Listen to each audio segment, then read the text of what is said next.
Welcome back to Nature Labs and our coverage of the 2025 Canadian federal election. And we know, as you probably do as well, who will be forming our next government. It's Mark Carney and the incumbent Federal Liberal Party. It's the fourth time in a row the Liberals have been elected to govern our nation, of course this time under a different leader, Mark Carney, who had recently just become our 24th Prime Minister and now will be our 25th Prime Minister. That's where the things stand at this moment, but of course we don't know yet whether it will be an all-important majority or minority government. As a refresher, a majority government means it's the party who wins the most seats in the House of Commons and basically guarantees their ability to stay in power for the full four-year electoral cycle. If it's a minority government, however, of course that opens the door to other parties, the Bloc Québécois, the New Democrats, possibly the Greens, and the Conservatives in some way, to have a say in the policy agenda and potentially have an earlier election if the Liberals can't hold on to that coalition of different parties to stay in power for a full 4 years. So whoever wins, a majority or minority, that still is a very important determining factor in how we'll be governed for the next several years. That is still to be decided this evening. But we do know, of course, it will be Mark Carney returning to the Prime Minister's office and not Pierre Poilievre and his Conservative Party. That's a major turn of events. Just a few months ago, Pierre Poilievre and the Conservatives were polling with a 25% advantage. To have that lead change and evaporate almost overnight is really historic in its own right. That, of course, is in large part due to the trade war that Donald Trump has provoked and, of course, his threats to annex the nation. So at the end of the day, was the ballot question cost of living? Was it crime and safety?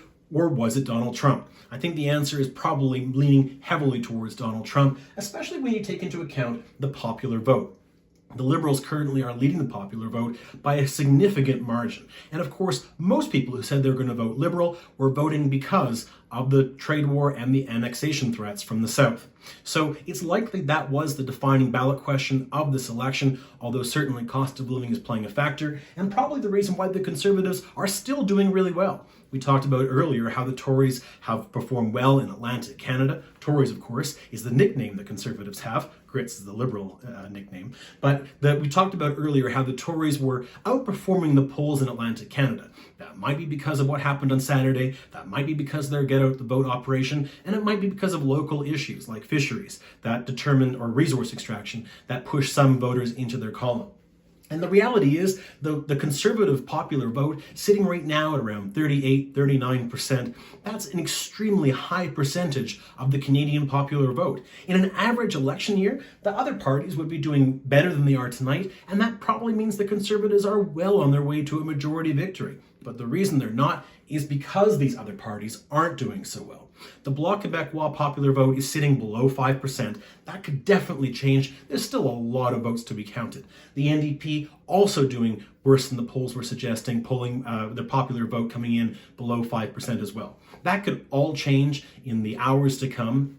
But as it stands right now, it is certainly a lower number than expected for the Bloc Québécois and the NDP. And in both cases, those parties were expected to lose some seats this evening. So really, the Liberals are benefiting from a shift of the vote from other parties into their camp, growing their political tent and allowing them to form the next government. Because after all, it's rare for a government, or one political party rather, to stay in government for as long as the Liberals have. Now, they've done it before. This won't be the longest stretch of one political party governing a nation, or our nation rather. But it is certainly a rather historic feat for the Liberals of what they've accomplished tonight.